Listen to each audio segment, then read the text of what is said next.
Hey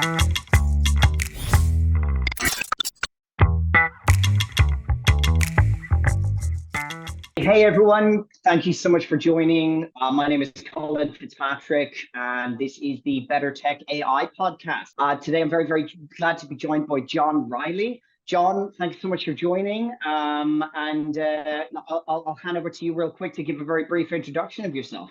Thanks for having me. I'm John. I'm one of the co-founders of a company called Akkio.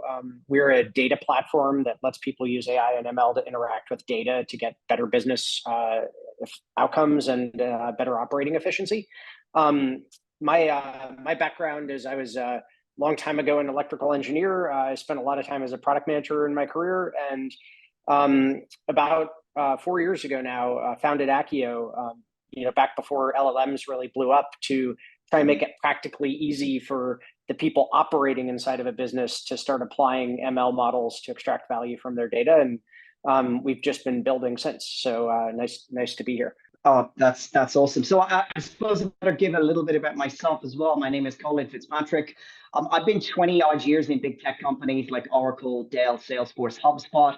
A few years ago, went into the world of Web3. I'm a big Bitcoin and crypto guy. Been in blockchain for a long time, just as a personal advocate, but started a Web3 company doing online concerts and streaming with NFTs, worked with Snoop Dogg, Alicia Keys, a bunch of other people. But I've always had a very strong interest in AI and futurism. And when ChatGPT came out, over a year ago now, I thought it was the most transformational piece of technology the world has ever seen. And I just wanted to go straight full in on AI. I have another podcast on Web3 and AI. I have a bunch of friends that we sort of nerd out a lot, and it's great to have people like yourself that are really deep in the space as well. So maybe you can tell us a bit about Akkio and what it does. Yeah, sure. So Akkio it actually has like three primary components to the software. It has a extract, transform, load component, which is taking your data from the live data systems where it lives and making it generally available inside the platform. And then we use large language models to make it so that you can do all of your data hygiene tasks and your data exploration and charting all with natural language. So if you want to filter down a data set or do some complex formula that you'd previously have to look up online to figure out how to apply to Excel, you can now just write your ask in natural language and we'll do it for you. Or you can ask to see a trend chart or any sort of like information about the data that you're curious about that you want to get answered and just have an answer right away. Once you're done preparing the data, you can build ML models very easily. We're probably the easiest to use ML platform on the market. So you can predict like categories, numbers, or even build like time series forecasts. And then you can deploy those models and use them in real-time decision-making in your business. When you build a model, we surface driving factor relationships. So we help people understand what's causing their outcomes so that they can optimize around them. So that's kind of like the brief summary of the platform. The people sort of getting the most value out of it today are folks who work in agencies and consultants, these people who are sort of on the bleeding edge of expertise in the data space. And we can kind of dig into that. And then I'll just drop one parting thought, which is I am also very much into the crypto Web3 space as an enthusiast. Nice. I've not founded a company there, but perhaps at some point we can chat about that too. Let's do it if we have more time. So let me ask you a question. How did you even get into this, and why the idea for Akkio, and how did you cross that bridge? Because I understand how difficult being an entrepreneur is.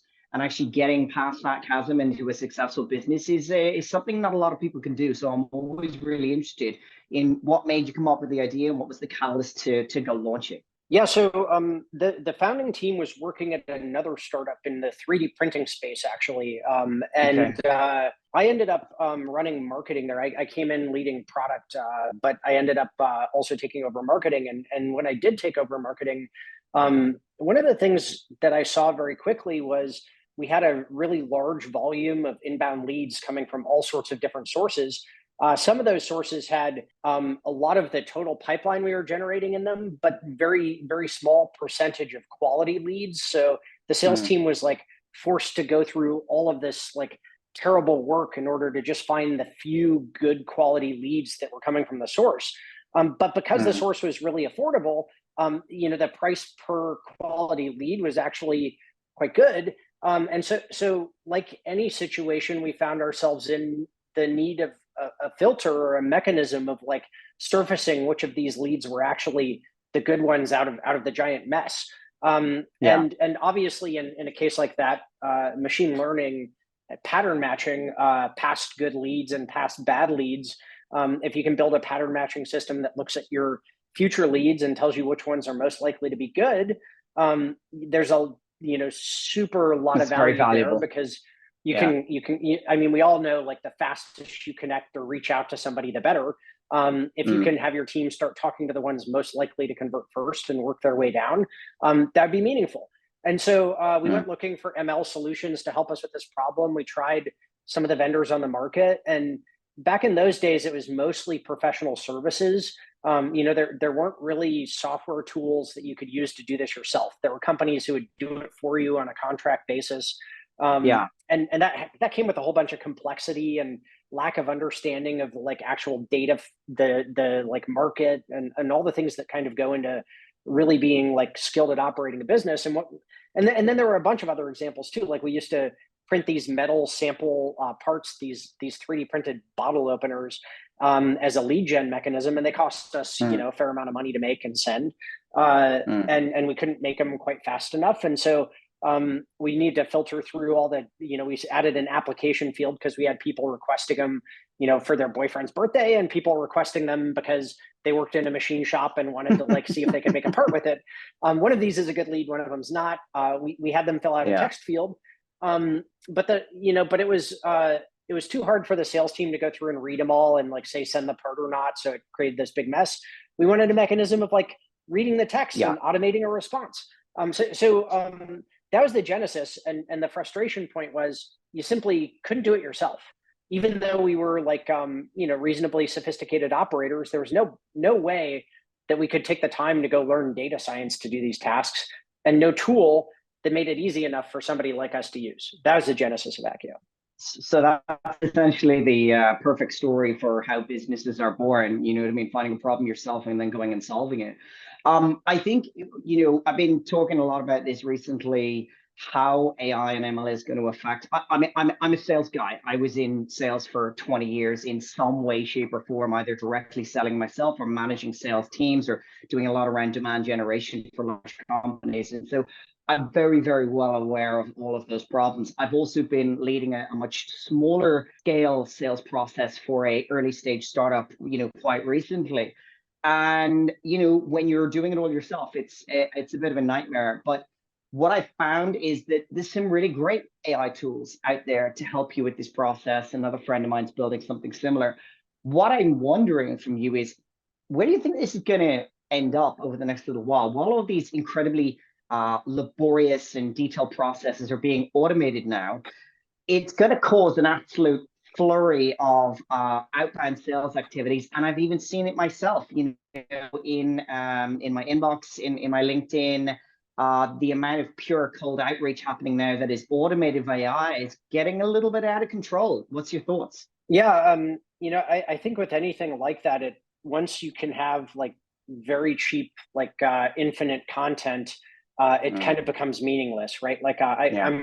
I get the same inbox problem you do, and I've had to stop reading them.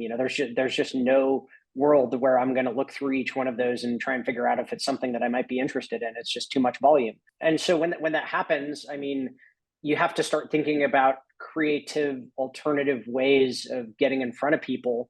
I think there's still a world for there's at least a transitionary world, where search engine optimization, and if you're leveraging generative content to attack that space, you'll get some traction. But I can't even see that lasting for very many years before.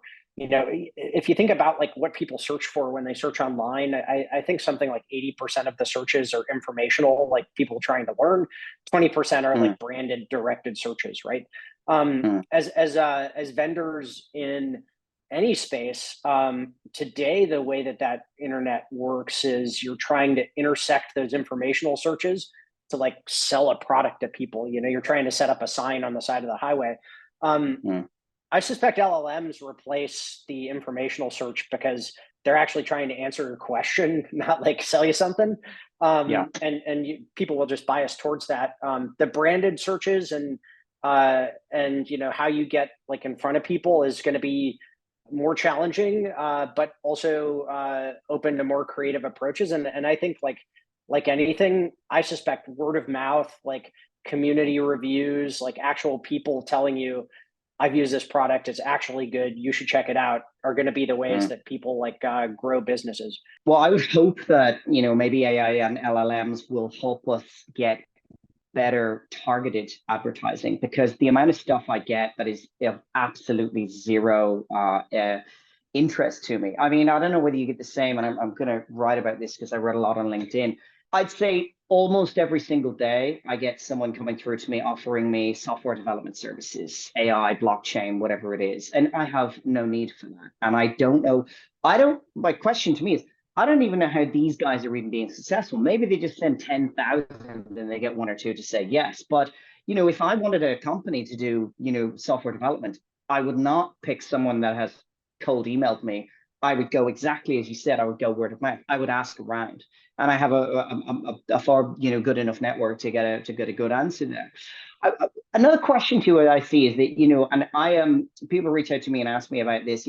How should I be using ChatGPT or AI? How should my business been using it? And I've done a couple of talks on this as well, and a lot of it is very industry specific. But Gartner came out a little while ago and said that every company needs an AI strategy going forward, and I think that's a very great, wide-ranging, statement.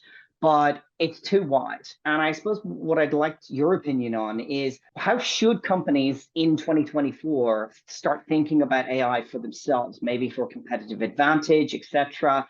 Whether they're in whether a tech company or a non-tech company that uses a lot of tech, what would be your advice to them? Yeah, so I kind of have two answers.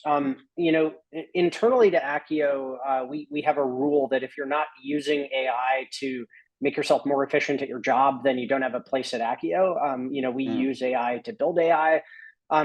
What you're using and how you're using it is very job dependent. If you're on the software team, you're using Copilot or something to help you code faster, and we found that made you more efficient. If you're on the marketing team, you might be using an LLM to help you get through writer's block or create a piece of content that you then have to today heavily edit in order for it to be any good, right?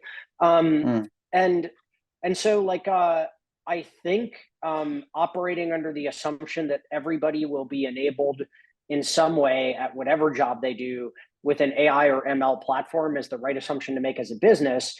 That the maybe important thing that I think is not really well understood is it cannot be just sort of a top-down push. I think it's got to be built from the bottoms up. And I think that only works if you start with like daily tasks where you can get quick wins.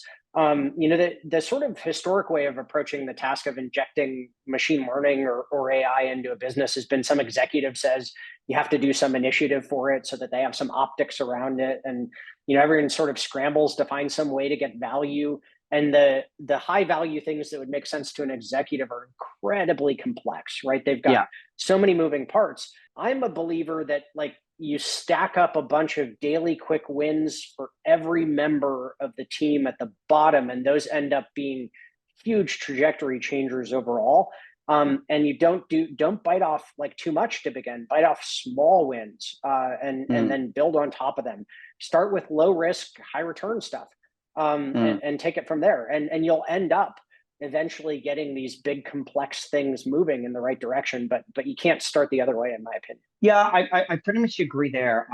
I've done a little bit of training and things like that for companies in AI, just doing some, because for me, I believe it's a mindset change. I think there's an awful lot of people out there who know what AI is, and maybe they've kind of used ChatGPT a few times, but they don't understand the mindset change that is coming, because I think AI is more like software 2.0, and we see it's going to be integrated just like Photoshop used to have a very, very sort of high level of skill that you needed to be able to do anything significant, and you'd have to spend weeks, months learning that. Nowadays, you can go in and just highlight that castle and go replace it with a tree, and it's done. And that will be in pretty much everything else. And they need to start thinking about that. But The one benefit that I would love to see more companies utilizing is their own knowledge base or chatbot, because companies have so much wasted knowledge. Even customer service, people trying to get them, they should be incorporated on their website. They should be using them for their internal companies. I mean, you've got the likes of Deloitte and massive consulting companies, but then also Walmart and things like that, implementing chatbots to just make their workforce that much more efficient. And that makes absolute sense to me as a starter, because what is it really? It's good at amassing incredible amounts of knowledge and then spitting out answers, and that's what an awful lot of people spend their time doing anyway. Yeah, and like sort of encompassed in that, I think is a key point about like how you're going to derive unique value for your business using AI and ML. Large language models are kind of a level playing field, right? They're, they've been trained on the world of data and everyone has access to them. So whatever value you get, your competition gets too.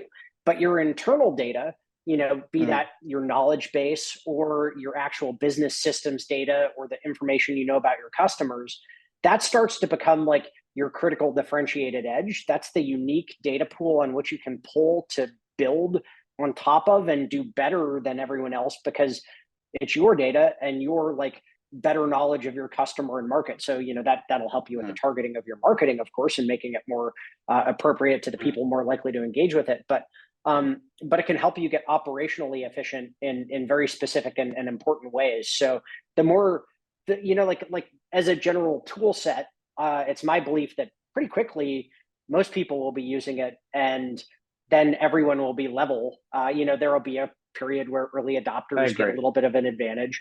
But then the people who are able to take their internal data and do things like that with it to better effect will be the ones who stand out and start to win. And that's kind of always been the case. The people who can get better decisions out of their data structures sort of end up winning, and the people who make guesses and check take longer to get to the right answer. I think that'll just be shortened time periods in the future. Yeah. So, I mean, look, we all know that AI and, machine learning has been around for a decade or so. And, most reasonably sized companies with, IT departments have already got projects on that.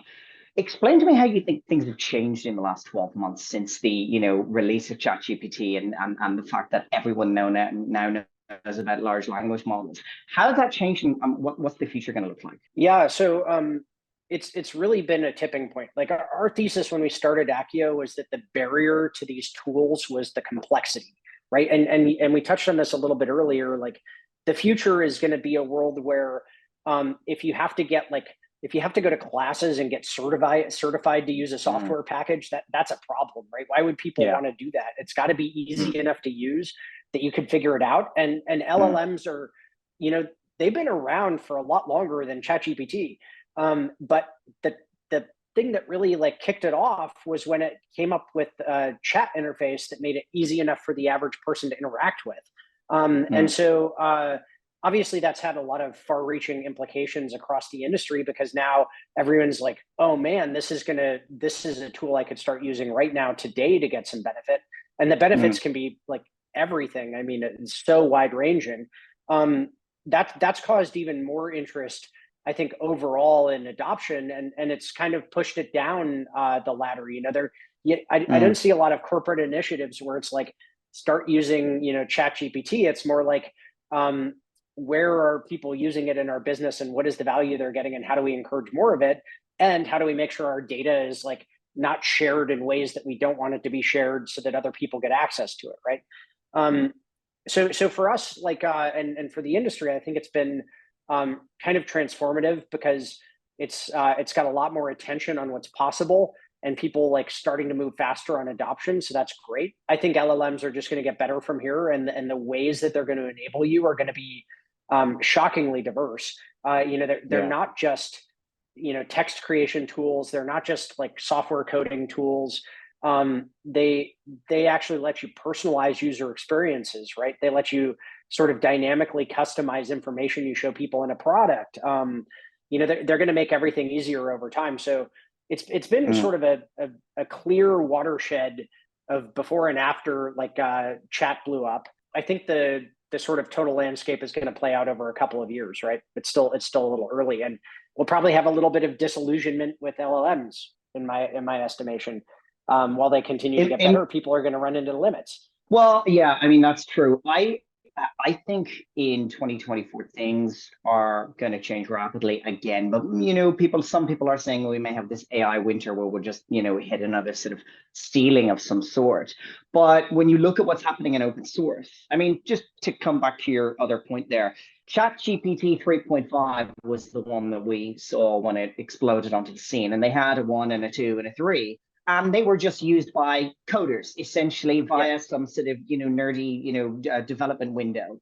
And what Sam Altman actually said is he expected someone to come out and build like a simple interface and launch it, and no one did. And that's why they did it. Imagine if someone had done that. I mean, it's quite incredible. But what we've seen now is a rapid advancement in open source. And if you know Mistral, which is the French company, where a bunch of guys raised $115 million on quite literally a one-page document, and the team, they released theirs a little while ago. It's basically small enough to fit on a laptop. If you've got the newest Apple laptop, you can run it. And it has, just a couple of millisecond response per token, which is pretty incredible. That's going to get smaller and smaller and smaller. And, soon enough, you're going to have a fully fledged LLM running completely offline, completely secure on your phone, with this. And I think the next big thing to come in is audio.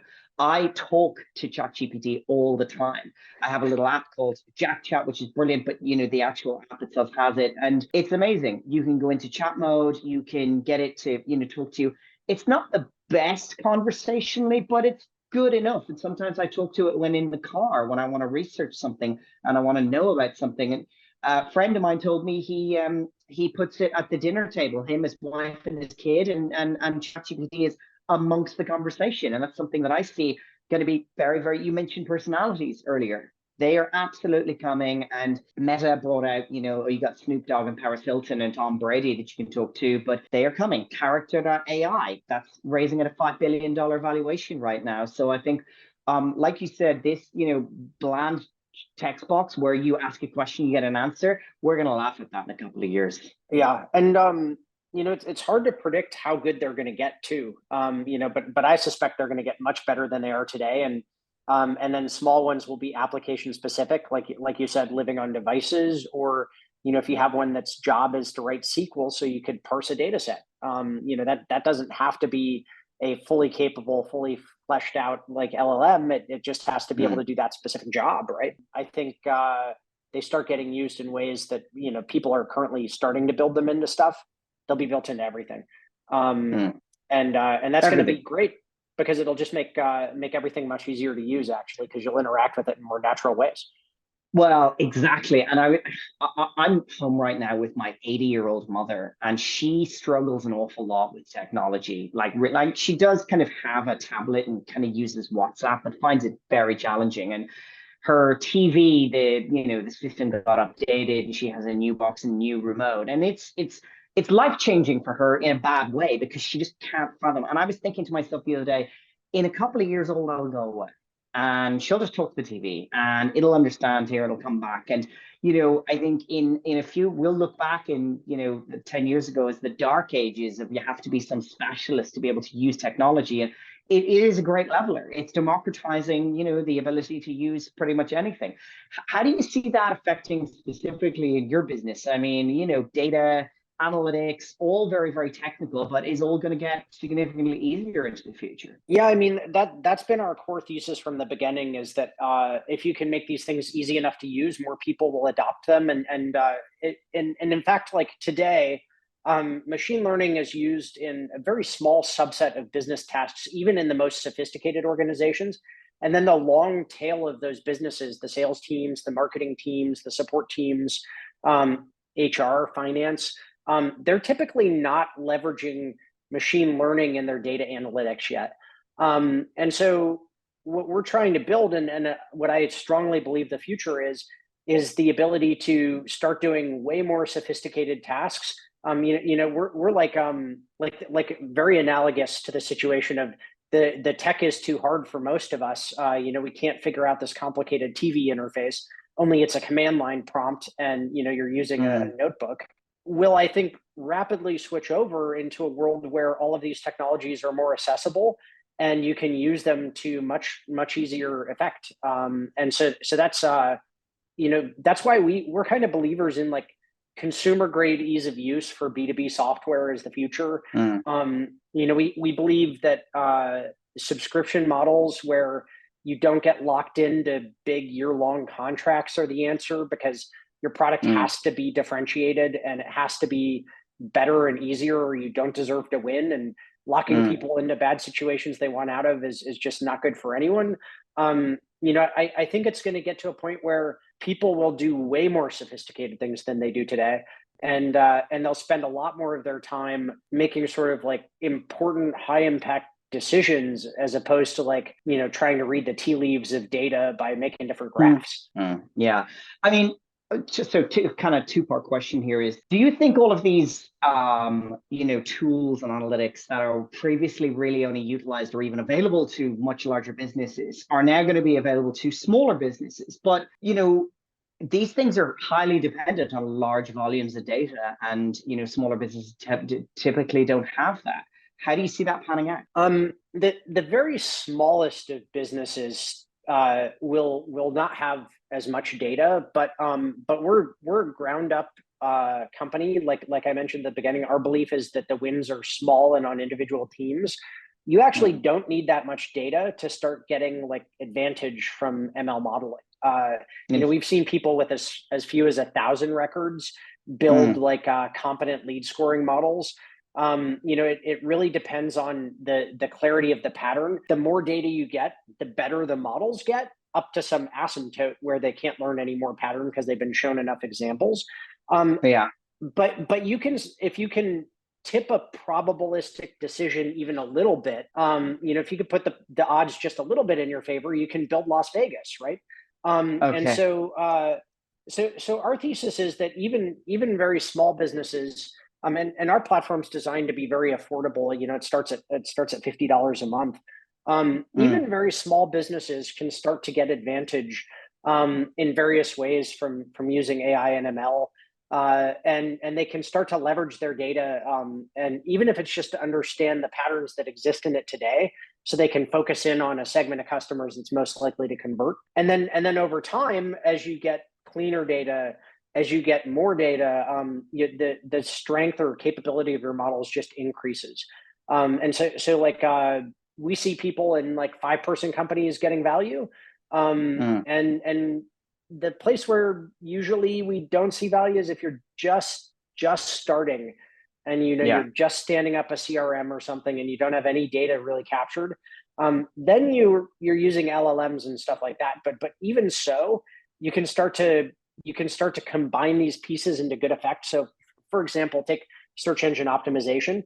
You want to make a article that's going to drive more people to your site to learn about your product. You may not have a lot of data about your site or what works to drive your traffic, but that data is out there, right? You can use tools to look at the set of articles and keywords and the volume behind them. You can actually take a LLM and have it generate 1,000 different potential headlines for your article. You can take the existing historic data of how articles performed and train a model on good article or bad article. You can take the generated list of potential headlines, run it through the model, and figure out which ones are most likely to get traction, and then use those when standing up your blog pages. So there's ways to start leveraging the technology, even if you haven't aggregated enough customer-specific data yet. And I mean, I think the rate of progress this year that we've seen has been incredible. What are you most excited about for 2024? I think I'm most excited to see LLMs get faster and better. Today, some of the response times, as if you chat with GPT-4, it's streaming back an answer. It takes some time. That actually today has, and they're working on this problem, but the speed of response is an inhibitor for a lot of different applications, depending on how you're building it into stuff. Where if you're waiting around and it's writing some big piece of code to go do some task. It's like got a spinning thinking icon. I think I'm most excited to see them get much, much faster and more widespread and more application specific, because that'll be a tool that lets people who are building on top of them work them into many, many more places in their product and in their experience. That plus the multimodal capabilities, I think, are just going to be incredibly fascinating. Already you can send it a picture. I mean, the other day, my son, he's in a Spanish immersion class. He has homework assignments in Spanish. I don't speak Spanish, so I took a picture with GPT and asked it to attack the homework problem, and it spit out the answer, helped him learn how to solve the problem. Now I think of course I'm asking him to do that work himself, but the places you're going to be able to leverage it are just going to continue to explode exponentially. I'm excited to see the speed get faster, the cost go down, so that the application space expands. I think multimodal is going to be incredible, and it's a word that people aren't really familiar with and that they don't quite get it. But ultimately, being able to see, hear, speak, you really will be able to very soon treat an AI just like a human, just like a really smart person. That's how I try to encourage everyone to talk to it already. And as I said, I'm a big speech guy. I think speech in is so much more natural for us. Speech is when you're consuming information, it's often quicker just to read than to sit there and have it speak to you. But it depends on the specific thing. What I would love to see is, because I have a couple of plugins that I just talk to GPT and then read it. And I think the speed is an issue. It doesn't matter what we're doing, how amazing it is. We want things now. And even waiting that 1 to 2 seconds can be annoying. I'd like to see it thinking, as you're inputting and then ready to spit out an answer sort of immediately, just like the way you asked me a question. I don't really have it fully figured out in my head yet, but I will start the sentence and I could get into it. And I'd love to see LLMs do a little bit of that. But ultimately, I absolutely see them getting significantly smaller, faster, and better. I mean, this Mistral, the guy said that they will have a GPT-4 level, fully open source and completely unrestricted LLM out, by the end of the year, which I think will be incredible. There are some dangers around that too. But, I want to see them integrated into absolutely everything. I think software is AI now. That's just how it will be. And I don't know if you got any other opinions, but that's kind of what I'm really excited to see. Yeah, I think that's right. And I think they're going to, the idea of how different software packages talk together today is via API, right? I think in the next year or maybe 2 years, the language models will be capable of taking over that API-based communication between software packages. And when that happens, everything is integrated. People talk about these agents, right? If your software package can automatically interact with any other software package via an LLM interface, that's a world where some very interesting things start to happen. If you need a task to be accomplished, you don't have to have integrations with other systems to get that task to work, as long as the systems are able to communicate with each other more dynamically. And so that's an area where I'm excited to see a lot of development. I mean, right now we have to get the data out of HubSpot. We have to build an integration with HubSpot. It's it takes a lot of work and a lot of time and a lot of effort to get exactly what we want out of it into our ML engine in the right way. That's all going to get easier, I hope. And everyone will just be able to get what they need, where they need it, or have their software package interact with a different software package with no lift. I think that's actually incredibly exciting, because some of the things that we would just think that's a monster project will just be nothing in the future. I mean, the CEO of Anthropic famously said a while ago, he said, in 5 years, there will be no programmers. What do you think? I don't know if I'd go that far. I think programming is not just writing code, in my opinion. If you defined it that cleanly, then sure. Yes. And engineering has always been about sophisticated problem solving and corner case handling and system architecture design. The writing of the code itself to do the thing that you're envisioning is the job, I guess, but it's not the hard part. It's not the interesting part. It's not why I went into engineering, or I think people go into engineering. They're not I want to sit down and type lines of code.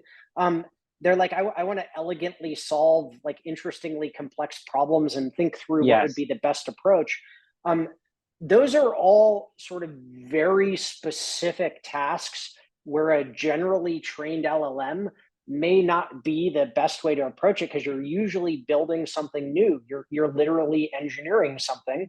I suspect the job becomes a lot more that and a lot less debugging this code path. But that's the exciting part of the job anyways, right? That's the thing people are, that's why like engineering is fun, is you get to build something. And so I think a lot more people will be able to build things. And that's basically the way I always describe it. I think AI will be here to take heavy lifting away from us so that we do less of the boring, repetitive tasks and more of the sort of interesting stuff that we like to do, and more of this, more one-to-one, person-to-person communication, figuring out what we really want, and then, okay, time to code it, done. I mean, apparently your average engineer only ships something like 100 lines of code, each day anyway. But at the end of the day, there's so much more that goes to that, and that's probably what we're here for. I try to be an optimist, because it's easy to be a pessimist when we think about some of the negative connotations of AI, but I truly do believe that it's going to be a very, very much a significant net positive on society. Yeah, I'm with you there. Anything that enhances efficiency like always raises the standard of living globally. It's like hard not to, right? As we can do more with less, everyone collectively benefits, and I think it's on us to try and make sure that benefit is shared as broadly as possible. 100%. I'm totally with you. Well, look, I think we're pretty much out of time. So it was amazing to speak to you. Any closing words before we go? No, just if you're not using AI today, you should be checking it out in your business, because you could run the risk of rapidly falling behind. And there's lots of places where you can start getting wins right now on the ground in your operation. So at least start thinking about it. Okay, awesome. John, thanks so much. It was a real pleasure, and I look forward to having you back on another day. Awesome. Thanks for having me, Colin. Thanks.